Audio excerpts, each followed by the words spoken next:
Hello friends, आज की इस वीडियो में आपको मधुबाला ब्लाउज की कटिंग बताऊंगी।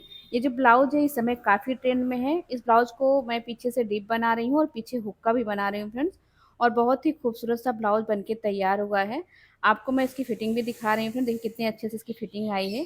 तो ये एक स्टाइलिश ब्लाउज है। ज़्यादातर देखिए आजकल साड़ियों पर और लहंगे पर इस टाइप के ब्लाउज आ रहे हैं। तो वीडियो को पूरा देखिएगा, बहुत आसान तरीके से हमने आपको कटिंग बताई है। और यहाँ पे जो भी मेजरमेंट हमने लिया है फ्रेंड्स, वो बॉडी से नाप कर लिया है। ब्लाउज का जो मेजरमेंट है मैंने स्क्रीन पर दे दिया है, आप वहाँ से देख लीजिएगा। और देखिए फ्रेंड्स, जब भी आप कोई स्टाइलिश ब्लाउज बना रहे हैं तो हमेशा आपको आगे और पीछे दोनों का पल्ला अलग अलग कट करना है। हम लोग ज़्यादातर क्या करते हैं कि पीछे का पल्ला पहले कटिंग कर लेते हैं, फिर उसी को रख के आगे का पल्ला कटिंग करते हैं। ऐसे में फिटिंग उतनी अच्छे से नहीं आ पाती है, थोड़ी बहुत प्रॉब्लम हो जाती है। तो अभी सबसे पहले हमें सामने वाले पल्ले की कटिंग करनी है। हमने देखिए पेपर लिया है फ्रेंड्स। और यहाँ पे सबसे पहले ब्लाउज की मैं लंबाई रख रही हूँ। तो ब्लाउज की लंबाई 13.5 इंच है। 1 इंच इसमें मार्जिन का प्लस करके लेना है। शोल्डर 14 इंच का है, उसका आधा करके लेना है 7 इंच। अब गले के हिसाब से 1 इंच हमने कम किया है, गला 7 इंच लंबा रहेगा। देखिए यहाँ पे हमने जो शोल्डर लिया है वो 6 इंच लिया है, आर्म होल भी 6 इंच ही लेना है। 14 इंच के शोल्डर और 7 इंच के गले के हिसाब से। अब देखिए फ्रेंड्स, यहाँ पे ब्लाउज की जो फुल चेस्ट है वो 36 इंच की है। उसका चौथाई लेना है 9 इंच। 2 इंच यहाँ पर मार्जिन का ले लेना है। अब जितना आ रहा है फ्रेंड, देखिए यहाँ पे 11 इंच आ रहा है ना, इतना ही हमें नीचे कमर के पास भी मार्क कर लेना है, यानी कि सीधा मार्किंग कर लेनी है। और उतना ही मार्जिन भी रख देना है। कटिंग और फिटिंग की लाइन को एकदम सीधा मार्क कर लेना है। अभी देखिए आर्म होल की मार्किंग करेंगे फ्रेंड, तो यहाँ पे आर्म होल की लाइन से आधा इंच अंदर आएंगे और फिर एक लाइन इस तरीके से मार्क करेंगे। अब जितनी लंबाई है आर्म होल की उसको आधा कर लेंगे। और अब देखिए क्या करेंगे, ये जो हमारी लाइन है ना अंदर वाली, उससे हमें 1 इंच पर इस तरीके से मार्क करना है। और जो बाहर वाली लाइन है ना, उससे भी 1 इंच पर इस तरीके से मार्क करना है।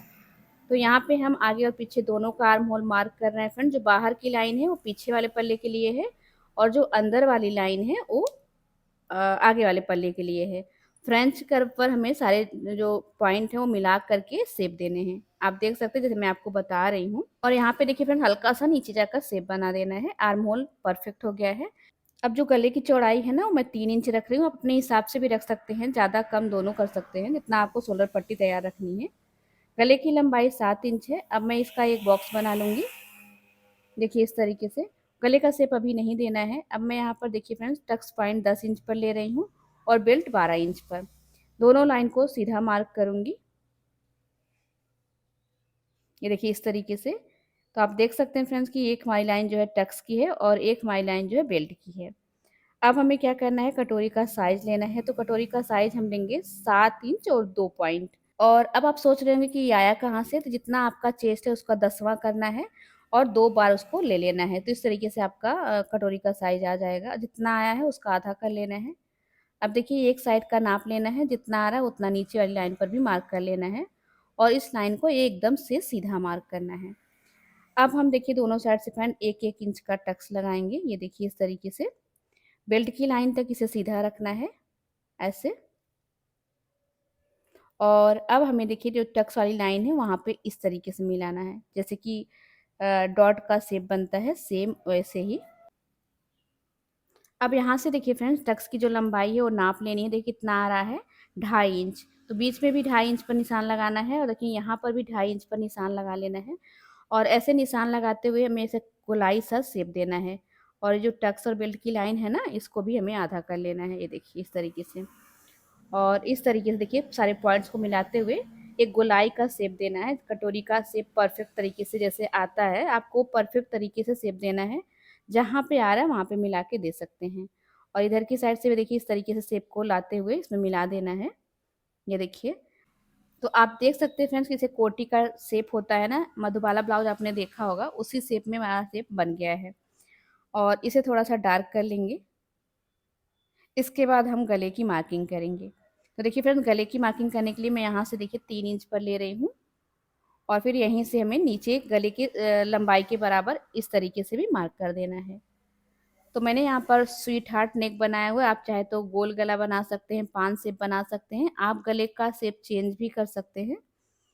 तो यहाँ पर हमारी जो मार्किंग है कंप्लीट हो गई है। अब मैं इसकी कटिंग कर लेती हूँ, जैसे हमने मार्किंग करी है फ्रेंड्स। आप देख पा रहे हैं जैसे मैं आपको बता रही हूँ और जैसे कटिंग कर रही हूँ, सेम ऐसे ही आप मार्किंग करेंगे। अपने साइज़ के हिसाब से, तो आपका भी ब्लाउज़ परफेक्ट बनेगा। पर कटिंग आपको बहुत ही ध्यान से देखनी पड़ेगी फ्रेंड्स, क्योंकि अगर कहीं पे आप मिस करते हैं तो हो सकता है कोई भी पॉइंट मिस हो जाए और फिर ब्लाउज़ बिगड़ने का भी चांस रहता है। यहाँ पे देखिए मधुबाला ब्लाउज में हमारा 2 पार्ट होता है, दोनों हमने कटिंग करा है। अब मैं क्या करूँगी फ्रेंड्स, यहाँ से देखिए जो टक्स वाला पार्ट है ना, इसको क्लोज़ करना है। कितना क्लोज़ करना है ये मैं आपको क्लियर करती हूँ। तो देखिए 2 इंच का मार्जिन है, मार्जिन के बाद आपको कमर की मार्किंग कर लेनी है। तो मेरी कमर 7.5 इंच है। तो देखिए 7.5 इंच जहाँ पर आ रहा है बस उतने पे ही हमें इसे क्लोज़ करना है। आपका भी जो साइज़ हो आपको अपने साइज़ के हिसाब से नाप करके क्लोज़ कर देना है। तो साइड का पार्ट कंप्लीट है फ्रेंड्स, कटोरी वाले पार्ट में भी हमें मार्जिन रखना है। तो अब मैं इसे अस्तर पर कट करूँगी। अस्तर को देखिए मैंने डबल फ़ोल्ड करके रखा है फ्रेंड्स। ये जो बेल्ट वाला पार्ट है, इसे फ़ोल्डेड साइड से रखना है। अस्तर का जहाँ पे बंद भाग है वहाँ पे रखना है, क्योंकि ये ब्लाउज़ बैक ओपन है, पीछे से खुला हुआ है। तो आगे का पार्ट आपको ध्यान से कटिंग करना है ताकि आगे का पार्ट बंद रहे। जैसा ये हमारा पेपर कटिंग हुआ है सेम ऐसे ही मार्किंग करनी है। सिर्फ फ्रेंड्स देखिए जहाँ पे हमारी कटोरी जॉइंट होगी ना, वहीं पे मैं 1 पैर के मार्जिन के बराबर मार्जिन ले रही हूँ एक्स्ट्रा। बाकी जैसा पार्ट है हमारा उसी तरीके से मैं इसको कट कर रही हूँ। पहले मार्किंग कर लूँगी, इसके बाद कटिंग करूँगी। अगर आपकी कटिंग में फिनिशिंग है तो आप डायरेक्ट भी कटिंग कर सकते हैं। ये देखिए इस तरीके से ये वाला पार्ट हमने कंप्लीट कर लिया है। अभी फ्रेंड्स हमें कटोरी वाले पार्ट को कट करना है। और अब कटोरी वाले पार्ट को भी फ्रेंड्स फोल्डेड साइड से ही कट करना है। इसके लिए देखिए कपड़े को हमने डबल फोल्ड किया है अस्तर को, और इस तरीके से कटोरी को रख के पहले जैसी कटोरी का शेप है वही वाला उतार लेना है। ये देखिए इस तरीके से कटोरी का शेप उतारने के बाद फ्रेंड्स इसमें मार्जिन लेना है। देखिए मार्जिन यहाँ से लेना शुरू करना है। तो आपको आधा इंच का ही मार्जिन रखना है, पर अगर आप बिगिनर हैं तो आप इस तरीके से आधा इंच से थोड़ा ज़्यादा यानी लगभग 1 इंच का मार्जिन रख लीजिएगा। फिर जब आप सिलाई करेंगे तो जो एक्स्ट्रा रहेगा आप उसको निकाल दीजिएगा। अगर आप पहले ही कम कट करेंगे हो सकता है कम पड़ जाए, पर मार्जिन सिर्फ आधा इंच का ही चाहिए और आप रखिएगा 1 इंच का, जैसे मैंने आपको बताया है। यहाँ पे देखिए फ्रेंड्स हमने कटोरी वाले पार्ट को भी कटिंग कर लिया है। अब देखिए टक्स वाले पॉइंट को भी मार्क कर लेना है इस तरीके से, और बीच में देखिए जो पॉइंट है इसको भी कैंची से उतार लेना है। तो यहाँ तक हमारे टक्स की लंबाई रहेगी। तो आप देख सकते हैं फ्रेंड्स कि हमारा जो पार्ट है आगे का वो कंप्लीट हो गया है। अब हमें पीछे वाले पल्ले को भी कट करना है। तो मैं पीछे वाले पल्ले को कट करूँगी। इसमें फ्रेंड्स हमें अस्तर को डबल फोल्ड करके रखना है। तो ये बैक ओपन ब्लाउज है, आप चाहे तो ओपन साइड से भी रख सकते हैं, पर हमने देखिए फोल्डेड साइड से ही रखा है, इससे सिलने में आसानी रहती है। ब्लाउज की लंबाई 13.5 इंच है, मैंने 14.5 इंच रखी है। अब सबसे मेन पॉइंट फ्रेंड्स, पीछे का जो गला है वो हमारा 10.5 इंच डीप है। तो जो हमारा शोल्डर है 7 इंच का, उसमें से हम 2 इंच कम करेंगे। तो हमारा शोल्डर आगे पीछे का जो है 5 इंच आएगा इस तरीके से। आर्म होल हमें 6 इंच ही रखना है जितना हमने आगे वाले पल्ले में लिया है। और चेस्ट फ्रेंड्स यहाँ पे जो है 8.5 इंच रखनी है। आगे का पल्ला जो है वो 9 इंच का है, पर पीछे का पल्ला 8.5 इंच का रहेगा, क्योंकि गला डीप है, डीप गले से वो फैलता है जिससे कि चेस्ट को कवर कर लेगा। अब शोल्डर कम है तो आर्म होल के पास देखिए आधा इंच बाहर जाके लाइन को मार्क करना है। आगे वाले पल्ले में हम अंदर आए थे लेकिन पीछे वाले पल्ले में हम बाहर गए हैं। अब आर्म होल की लाइन को आधा करेंगे, जितना यहाँ से यहाँ तक है उतना इधर भी ले लेंगे। देखिए कॉर्नर से हमें 1 इंच पर इस तरीके से मार्क लगा लेना है और फ्रेंच कर्व की मदद से शेप दे देना है। सारे पॉइंट्स फ्रेंच कर्व की मदद से मिला करके रखने हैं और शेप दे देना है। अब देखिए फ्रेंड्स कमर जो है वो 7.5 इंच की यानी 30 इंच की, उसका चौथाई 7.5 इंच है। आधा इंच टक्स के लिए ले लेना है, 2 इंच मार्जिन का ले लेना है। कटिंग और फिटिंग की लाइन को मार्क कर लेना है। इसके बाद फ्रेंड्स हमें गले की मार्किंग करनी है। तो देखिए गला 10.5 इंच है, आधा इंच शोल्डर डाउन करेंगे गले की साइड। अब जितनी शोल्डर पट्टी पीछे आगे की है देखिए इतना नाप लेना है, उतना ही शोल्डर पट्टी रख देनी है। गला देखिए हमको मिल रहा है 2 इंच का, नीचे 2.5 इंच ले लेना है और इसका एक बॉक्स बना लेना है इस तरीके से। ये देखिए फ्रेंड्स, अब हमें इसमें गले का शेप दे देना है। मैं देखिए हल्का सा ऐसे मटका शेप दे रही हूँ। आप अपने हिसाब से सिंपल सा गोल गला भी बना सकते हैं, कोई सा भी गला बना सकते हैं। और अब देखिए फ्रेंड्स यहाँ पे पीछे वाला पल्ला हमारा कंप्लीट हो गया, मैं इसकी कटिंग कर लेती हूँ।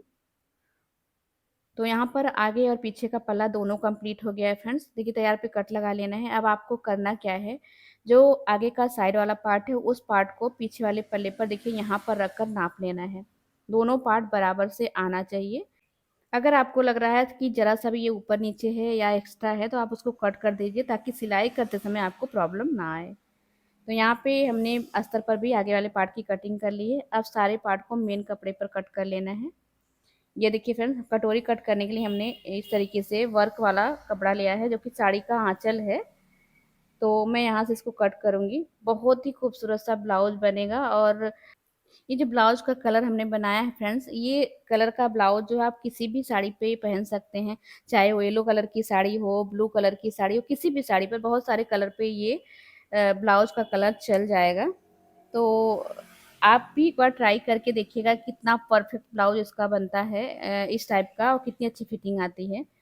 और एक स्टाइलिश ब्लाउज है ही, तो आप भी स्टाइलिश ब्लाउज बनाकर देखिएगा फ्रेंड, बहुत ही परफेक्ट ब्लाउज है। तो आज का वीडियो हमारा यहीं पर कंप्लीट होता है फ्रेंड्स। अगर आप इसकी सिलाई का वीडियो भी देखना चाहते हैं तो कमेंट बॉक्स में ज़रूर बताइएगा किस टाइप का वीडियो देखना है, कौन सा वीडियो आपको अच्छा लगता है ये भी बताइएगा, और कोई भी कमी भी रह जाती है फ्रेंड्स तो ज़रूर बता दीजिएगा। मिलते हैं नेक्स्ट वीडियो में। Thank you.